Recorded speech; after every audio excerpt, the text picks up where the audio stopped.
Hello, welcome back to the Curious Podcast. I'm happy to be with you today. It's lovely outside, as you can see, and I hope you encounter a little joy.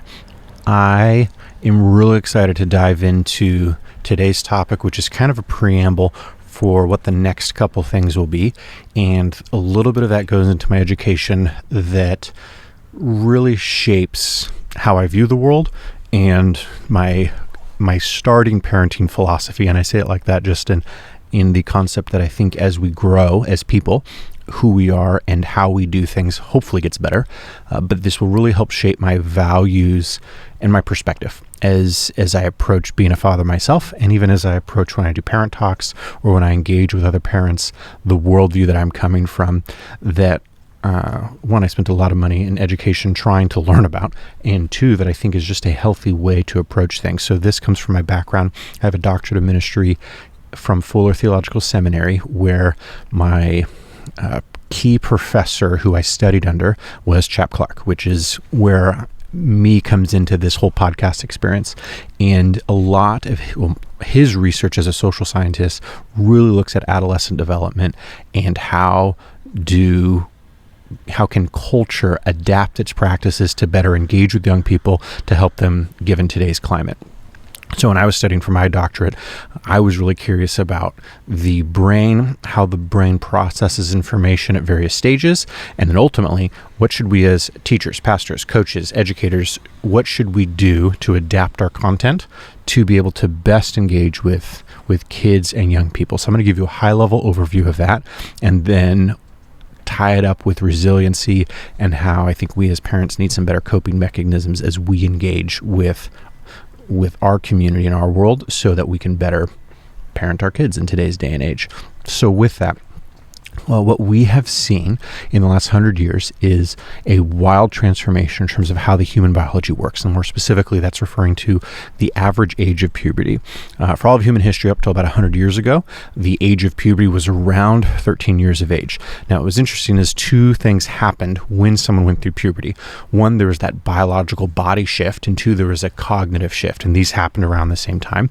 And that was a marking from going from a child to an adult, so that by the time you were 16, you really thought and bodily functioned as an adult. And so it was a quick 1.5 to 2 year period of what adolescence was. Well, in the last 100 years or so, the average age of puberty has begun to decline to where now the average age is 11 and change, and seemingly continuing to skew downward, which is massive when you think of thousands of years of human development, and within a 100-year time span, you have a radical shift of that dropping 3 years. Now you have a wild disparity between the body going through a shift, and yet the cognition that is required to match that shift isn't at the same pace. And so you get what we call middle school, where my body has changed but my head has not. Then my brain begins to go through a change at 14, and now I'm in this mismatched cycle through my high school years as I grow to become a young adult. And then what we're seeing even in culture is that young adult age has skewed up and up and up toward now. Generally, we consider young adults to be in their 20s up till 29. And with millennials, you have, and COVID, a lot of aspects that are changing. The result is a net addition to anxiety in terms of how we're encountering our world. Let me back up and I'll get back there. So the shift that happens at around 11 now is the biological shift. That's puberty. We all understand that development and how that walks through. What happens, though, at the age of 14, that for all of human history was at the same time as our bodily shift, is this cognitive shift. So what our brains go through is this phase of what I'll call myelination. It's the fancy word for essentially saying when we are young, we're like little sponges. And we absorb as much information as possible. Well, eventually we get to a point where our brains no longer want to absorb. They actually want to become faster at thinking and be able to think more complex things. And so as a kid, you're thinking very linearly, A plus B equals C.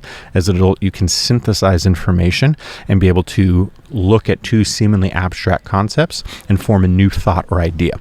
Well, in order to do that, that takes computational power, but the cost is a little bit of speed. So what happens is our brain goes through a process called neural pruning, where we begin to dump a bunch of information to create room, and the actual like pieces of our brain that are like the highways of thought, those thicken. So that allows us to think something like 3,000 times faster than before this process began. But the consequence of that is we're not as malleable. So the classic example is a kid who has an injury to the brain is able to easily or more easily recover than an adult, or a kid is able to learn multiple languages easier than an adult. And that's because their brain is malleable and still operating in this very flexible state. As we get older, we become more inflexible. Not that it can't be changed, but it just changes the way we think. And so what we have is this middle school age where the body is going through a process before the brain. Then you have in this high school range where the brain is beginning to pick up and the brain is now changing, trying to match what's happening bodily. And then as they get into young adulthood, it's really trying to match these two together. What you really have before that in terms of age range is 0 to 2 that's really looking to attachment theory. They're looking for secure and safe attachment. And if they feel loved and safe, you will find a child that begins to develop normally. If there's a sense of stress or a sense of trauma or a sense of instability in the home or a lack of safety, then you see all the studies where even as much as like 6 months old, a kid who doesn't have that will have symptoms that they will have to spend a lot of time in therapy to recover from.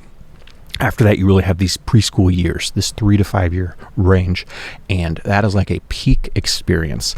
I'll do a whole episode on this later, but a huge question that I've been asked a lot is, what should I look for in a preschool? And so I did a deep dive into that. I actually ran a preschool and I had to discern what is the best philosophy for engaging with kids in preschool. And my little nugget there is you have a lot of marketing techniques that happen. I'm Montessori, I'm free play, I'm whatever.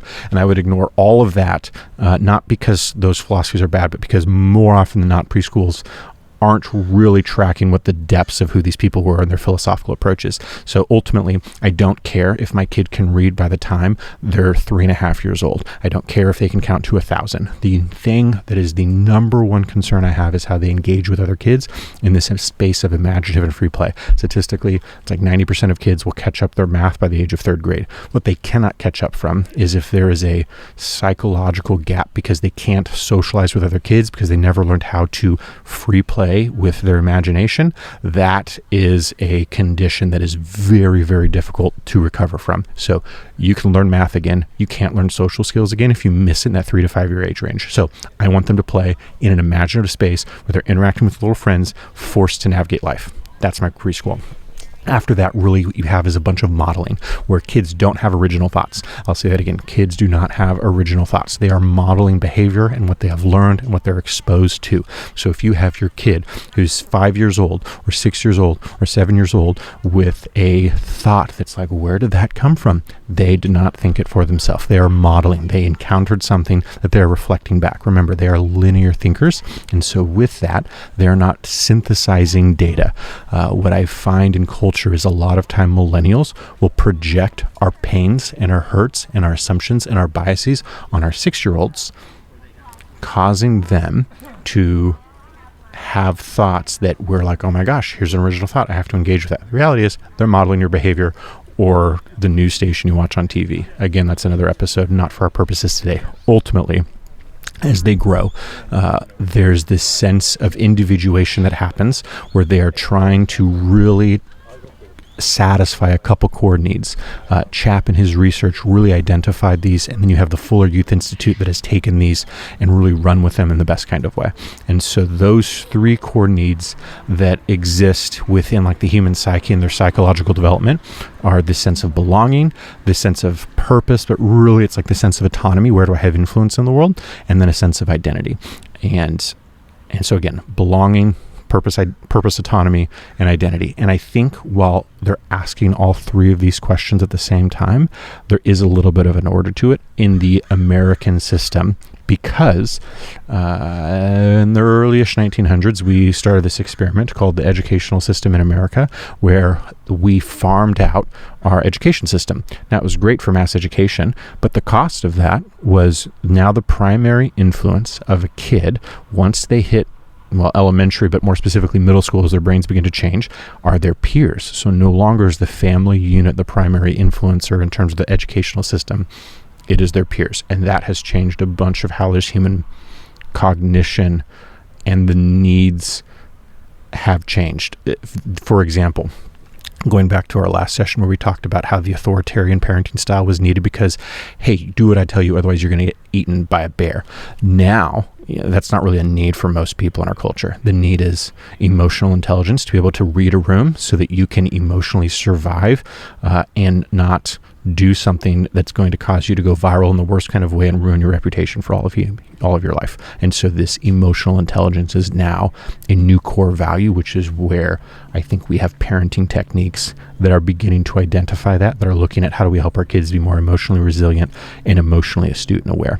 All that coming back to core key purpose and the thought processes as we go. So who am I? Where do I belong?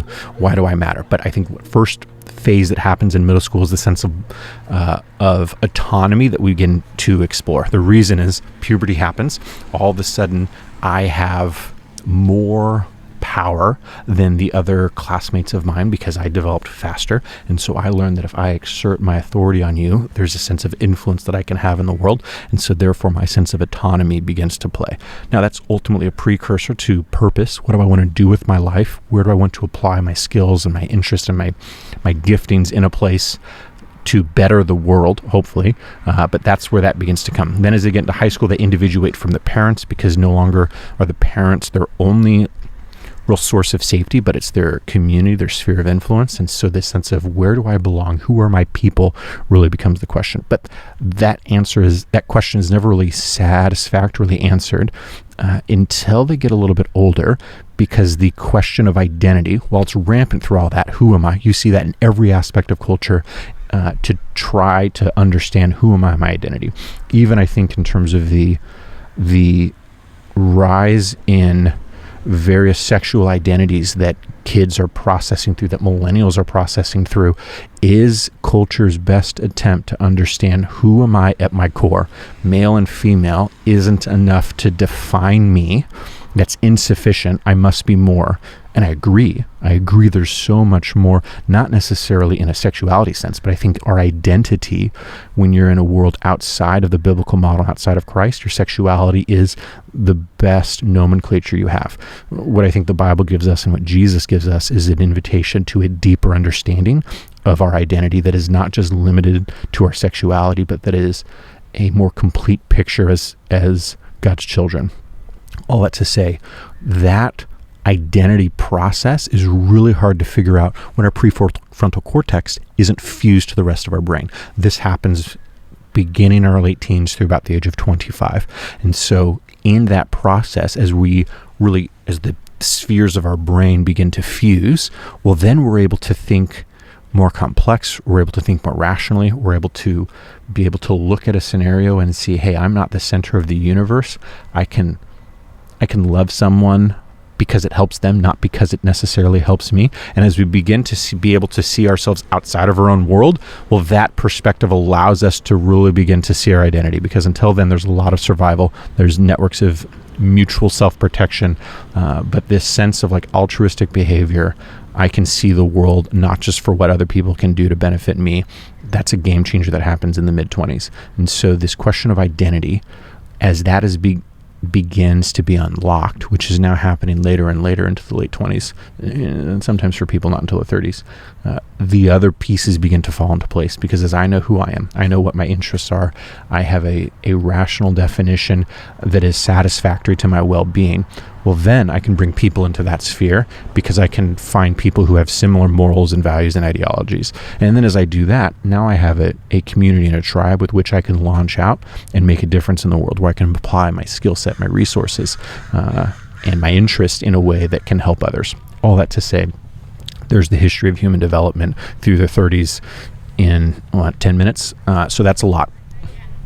I usually take an hour to do that, but I think you're tracking. So with that now, how do we raise our kids? How does that affect our kids? Well, ultimately, who we are will project onto our kids. We'll project our values. We'll project our thought processes. You may think, hey, I want my kid to be raised in a neutral environment for them to be able to decide for themselves. That is, in fact, a decision in terms of how you're raising them. There is no neutral environment. And so someone's going to instill values in your kid. It's either going to be you, or it's going to be the TV, or it's going to be the little friend at school who doesn't know anything about anything. And so my invitation is figure out your values so that you can engage with them and help shape, here's why I see the world that I do.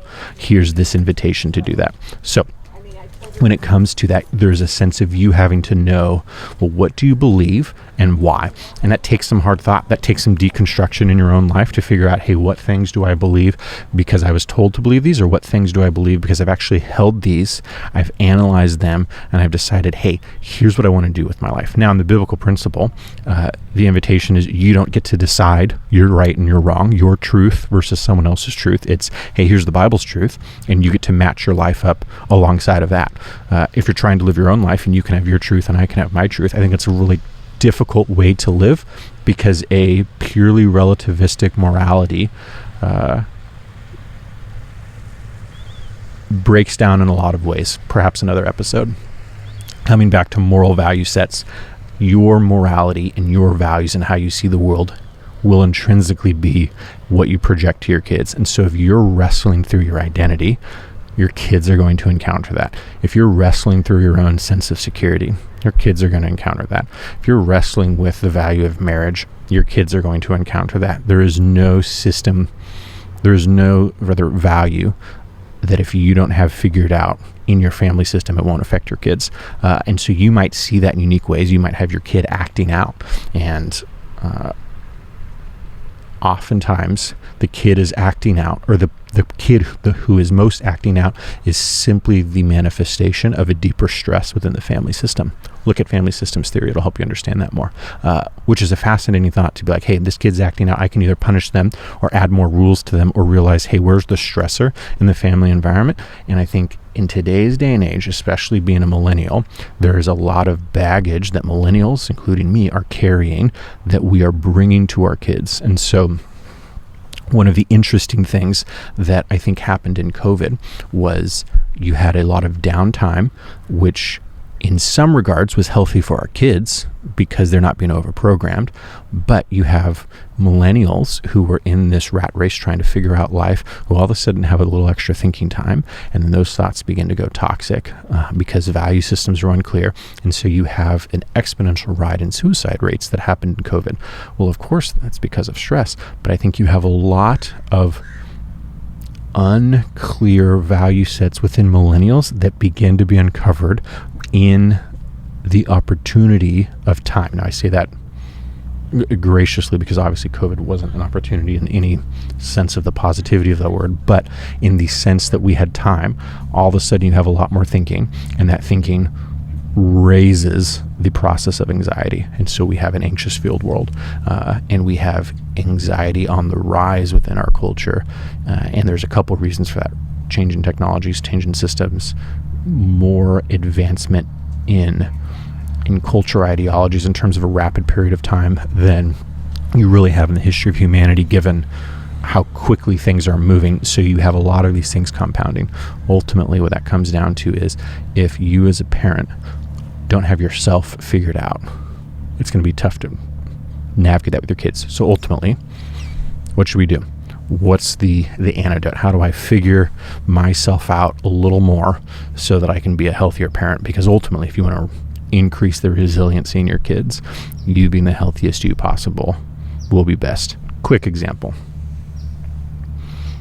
The later we get in the day, the less capacity Levi and I both have for shenanigans. And so what I have found is that when it's early in the morning and he's being fussy and he's complaining about something, I have almost an infinite amount of grace for that because I'm refreshed, I'm feeling good, I'm not stressed. I can realize that he has big emotions and a tiny body and doesn't know how to express those yet. So I have a lot of empathy and a lot of good parenting thoughts of how can I help him develop a coping mechanism to deal with the stress that my toy isn't fitting through the door and now my whole world is imploding. Well, when it's late at night and he should have been in bed an hour ago, and I wanted to be in bed an hour ago, and the wife's not home because she's on a work trip, and all of a sudden my capacity is drained because I've been going all day, and he's having one of his meltdowns, and I find myself flooded going into a fight or flight response because I'm just so frustrated because I just want to sleep, right? Like when I'm at my worst, that's when this conversation plays a difference. When what are the values that I have to force myself to go into so that I can be a good parent? Because when I'm naturally not stressed, it's easy to be there. But when I'm operating in a sense of stress and I go from my prefrontal cortex down into my amygdala, which is let me just solve a problem that is less conscious and more reactionary, well, that's where we get in trouble. And that's where we as parents, I think, make bad decisions because we're not operating rationally. We're operating out of a sense of here's where you're harming me. Now, it's silly to say because it's a child. The child's not actually harming you in a way, but there's this inner sense of protection that even as parents we have to strip away. And I assume the older we get as parents, the easier that is to be selfless. But if you're a first-time parent and your kid's less than a year old, you realized quickly how selfish you were. Even me, a pastor for 10 years, I'm a nice human. I realized, oh no, there's a lot of selfishness in me that the Lord will use this child to beat away. So in that are practiced disciplines to how do we stop from going into that fight or flight and stay in a healthy headspace. So this will be the last thing I explain on the brain that's really tied into all my research, and then we'll jump into something for next week.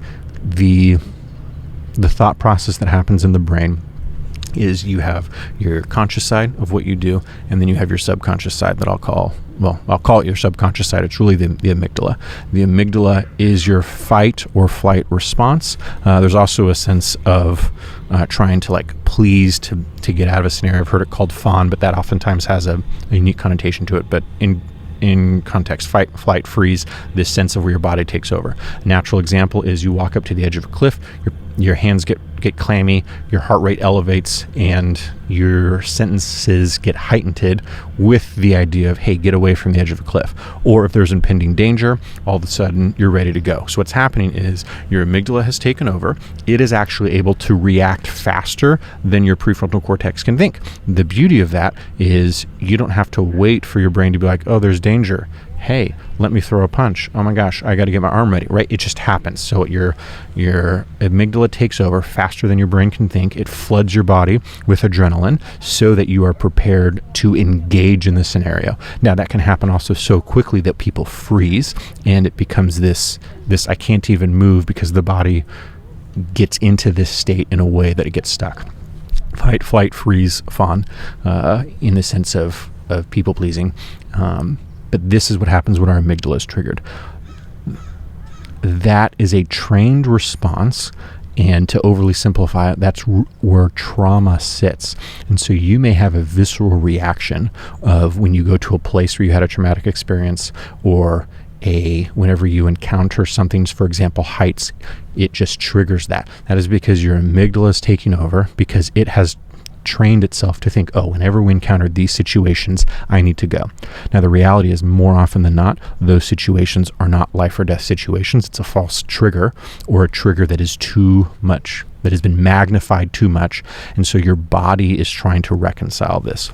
There's a book called The Body Keeps a Score, and it's brilliant in the sense that when you go through trauma, when you go through situations that engage this fight or flight response, your amygdala stores that, and it takes a lot of time to rewire that. That is not a conscious rewiring, but that is a slow process over time of retraining your body how to not jump into that mode. Exposure therapy is one of the key ways to engage and take back what the amygdala is triggered by. Ultimately, where I come back in terms of that process being interesting is, as parents, recognizing when that process begins to happen and hijacking it, intersecting it, so that we can take back our thoughts as quickly as possible. So a key classic simple example is to breathe.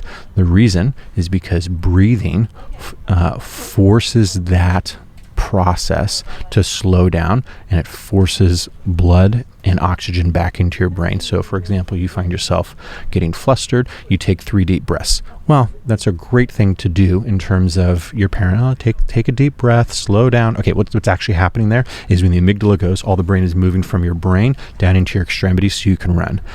Forcing yourself to have 3 deep breaths forces oxygen back up into your brain, which helps you to think just a little more clearly than you would have otherwise. So the breaths is a huge biological hijack to taking back a stress response that the amygdala is triggering that is probably not a stressful it's probably not a worthwhile situation given a scenario of you trying to help your kid in the middle of the night. Another thing that you can do in terms of the breaths is the pause in time. So the amygdala is meant to be an immediate action now, whereas the longer you get away from that initial stimulus, the more your prefrontal cortex will be catching up to be able to process the information of what's happening. So you take 3 breaths, forces oxygen into your head. You also take another 10 seconds to then allow your body time, more specifically your brain time, to catch up to make a rational decision. So I know that when Levi pushes that button for the 47th time and I keep saying no, right, all of a sudden it triggers this and I go into this mode. But forcing myself to pause, to take a deep breath myself, will help me better engage with him. Now, the other practice is helping him do that and helping him breathe. But when he's 1, he's not processing language. And so that's hard because everything is on me as an adult.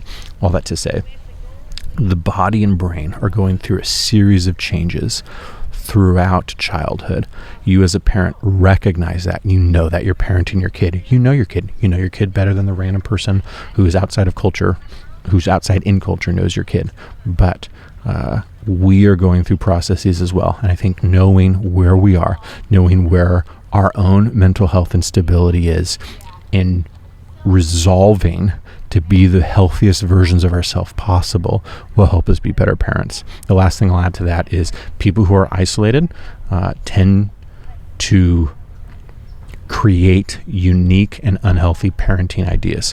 And I mean isolated in the sense of I have abandoned my community, I'm stressed out because of work or for whatever, and so I have resorted down into a very micro sense of life that as it destroys our sense of belonging, we get into this isolated groupthink. Now, what we have in culture is social media, which gives us a false sense of community of people who know me, who think like me. And so when you get an idea and the algorithm says, hey, you're on an idea, let me push that further, we find that people become more tribalistic and less connected, which creates very aggressive cognitive behavior and an embrace into fringe ideas, into unhealthy, toxic thoughts. So my last encouragement is don't, in your parenting phase, allow yourself to become so isolated from real people that you then punish your kids inadvertently. And so the encouragement is be connected to people, be around people, be with a group of like-minded people who share similar values so that you can have a sense of healthy camaraderie and interaction to bounce ideas off of and to engage together. And so in that, you're really looking at your own sense of identity. Who am I? Who am I healthiest as? You're looking at your sense of belonging and who are the people that are gonna help me do life with. And as you navigate that, you're able to better prioritize, I think, what do I want to do with my time instead of just being in a job that I have no control. How can I approach this job in a way where I can use my skills, my gifts, my resources to really help other people? And when you start doing those things, the health of the parent increases, the health of the family system increases. This is context. In a short time, I'm going to do another episode. There's a book that I just discovered on the anxiety that kids are encountering these days. Just came out, New York Times bestseller, and we're going to really process through that. I'm 2 chapters in. I think it's been a fantastic expose of what is happening right now in the anxiety in kids, why it's rising, and what parents can do about it. Really looking at social media and various trends in culture that are leading to a rise in anxiety. So I will do a book report, if you will. A book report, get out of here. I will do an expose on that book, really highlighting what I think are the best trends and topics from that and applying a theological worldview to it. I will put the I will put the link in the show notes for it. So with that, a link for the book in the show notes. With that, thanks for joining us. Looking forward to seeing you next time.